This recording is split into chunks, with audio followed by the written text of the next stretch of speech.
Dans cette vidéo, nous allons prendre un trade selon la stratégie CWRV, l'analyse des mèches avec le volume, et juste après je vais expliquer pourquoi j'ai pris le trade et je vais vous révéler un grand secret qui est le secret qui est caché derrière la stratégie CWRV. Bon, je vais rentrer en achat ici. Je rentre en achat parce que j'ai tracé des lignes de tendance mineure et majeure et je sais que le prix va arriver à la ligne de tendance majeure. Donc je profite et je rentre en position. Donc, je n'ai pas laissé le prix me donner une marge de sécurité. C'est souvent important de laisser le prix donner une marge de sécurité. Mais comme je vous ai expliqué dans une autre vidéo précédente, moi, j'ai pris des petits montants pour pouvoir corriger ce type d'entrée. D'accord? Et je peux rentrer en entrée multiple, ce qu'on appelle l'entrée par échelonnage. C'est la stratégie que j'utilise. D'accord? Il y a des gens qui juste rentrent une seule fois. Ils prennent $100, ils rentrent une seule fois. Donc, ceux-là, ils attendent toujours la maille de sécurité. Si vous aimez ce que je fais, likez, abonnez-vous et la cloche de notification pour suivre les prochaines vidéos. C'est très important de liker et de pouvoir vous abonner. C'est ce qui m'encourage aussi à partager ce que je sais. D'accord? Tout ce que je vous montre ici, c'est ce que je pratique. C'est ce qui me permet de gagner sur le marché. C'est un transfert d'expérience que je suis en train de faire sur cette chaîne.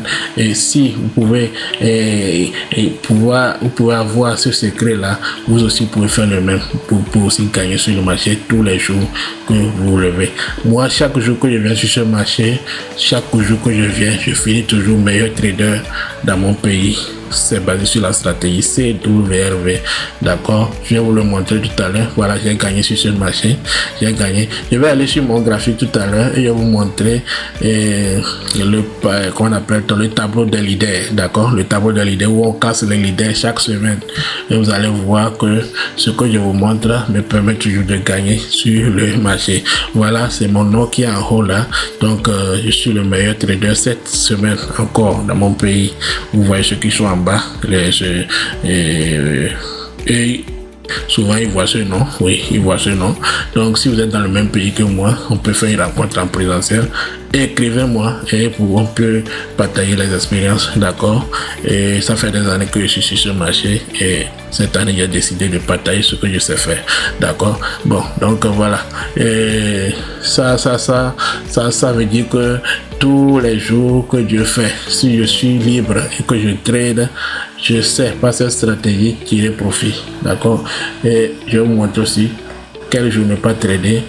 Parce que je ne trade pas tous les jours. Je vais vous montrer quand ne pas trader ce marché. Parce qu'il y a des fois, il ne faut pas vraiment trader. Donc, tout ça, là, c'est l'expérience qui sera transférée. D'accord? Si vous avez des questions, posez-les dans les commentaires. Je suis disponible.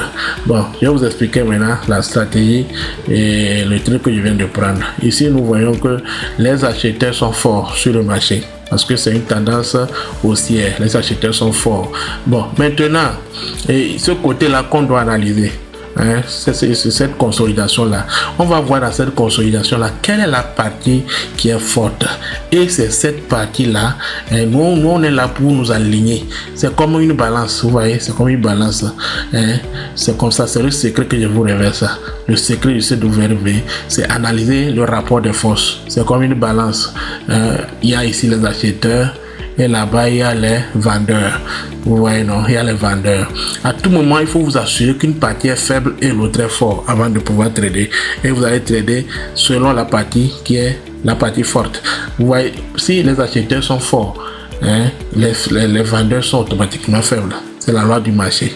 Si les acheteurs sont forts, les vendeurs sont faibles. Si les vendeurs sont forts, les acheteurs sont faibles. Donc nous devons nous assurer à tout moment que les acheteurs sont soit faibles, et alors on cherche à voir si les vendeurs sont forts et on va en vente.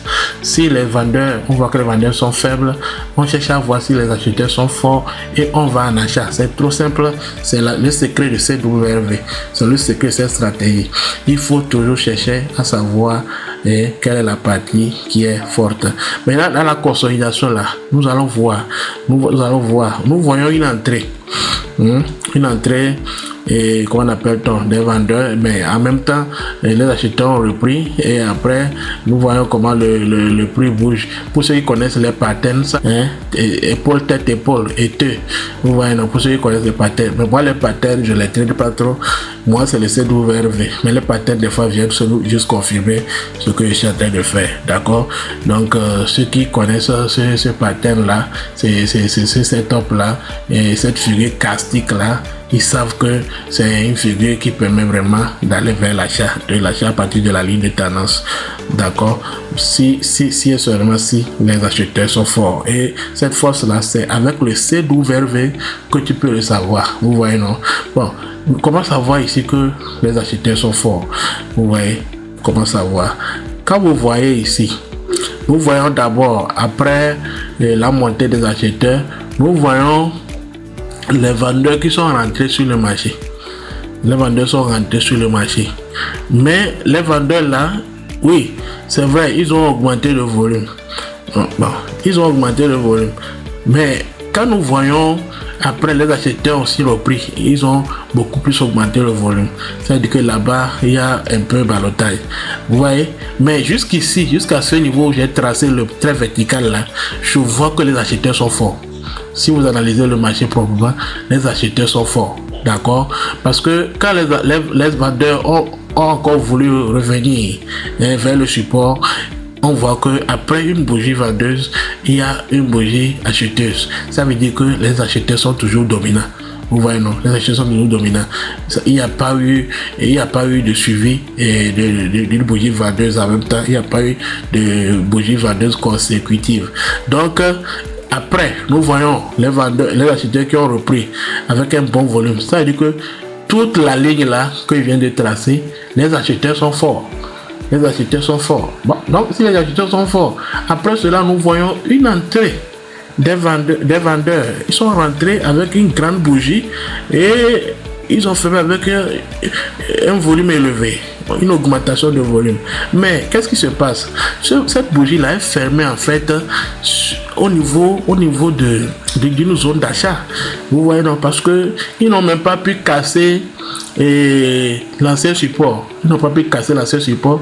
Et nous voyons que la bougie là, ils n'ont pas cassé ce support là, ils n'ont pas cassé. Vous voyez, non, ils n'ont pas pu casser. S'ils étaient aussi forts que ça, ils devraient casser le support.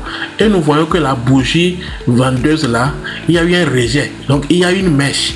Voilà la mèche, voilà l'analyse des mèches avec le volume. La mèche là nous prouve que les acheteurs ont propulsé le marché. Alors, est-ce que le volume qui est élevé là est le volume des vendeurs ou bien le volume des acheteurs? Si c'est le volume des vendeurs, la bougie qui doit suivre sera vendeuse. Donc nous attendons, nous allons voir la prochaine bougie.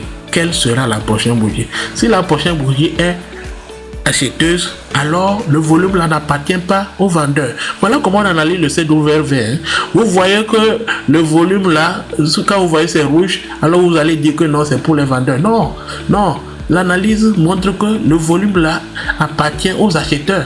Parce que si c'était le volume des vendeurs, c'est les vendeurs qui devaient rentrer sur le marché. Mais nous voyons au contraire que c'est les acheteurs qui sont rentrés avec force. Et même quand les vendeurs ont voulu repousser pour revenir vers le support, les acheteurs ont repoussé encore. Ce qui donne ce doji là en rouge là. Vous voyez tout. Donc c'est clair que les acheteurs sont forts sur le marché. Donc dans toute la consolidation là, les acheteurs sont comment? Les acheteurs sont forts. Dans toute la consolidation, les acheteurs sont forts. Et si les acheteurs sont forts, donc dès qu'il y a eu cassure, de la ligne de tendance et avec quel volume en plus, avec une augmentation de volume, avec un volume élevé. Vous voyez ça? Donc quand le volume est élevé en même temps au niveau de la zone de la ligne de tendance, moi je comprends. Puisque les acheteurs sont forts sur toute la consolidation, les acheteurs sont forts, alors moi je sais que les acheteurs vont progresser parce qu'il n'y a rien en face quoi. Il n'y a rien en face. Les vendeurs ne peuvent rien. Ils sont affaiblis, d'accord? Et quand ils ont voulu revenir vers le support, ils ont été repoussés. Déjà, il y a un découragement psychologiquement parlant. Donc, les acheteurs ont brisé la ligne de tendance puisque nous ne voyons pas la force des vendeurs sur toute la ligne. Nous ne devons pas aller en vente. Vous voyez, nous ne devons pas aller, nous devons aller en achat. Nous devons aller en achat. Voilà pourquoi moi j'ai commencé déjà par aller en achat. Et j'étais tellement sûr que j'ai misé et j'ai gagné jusqu'à $107.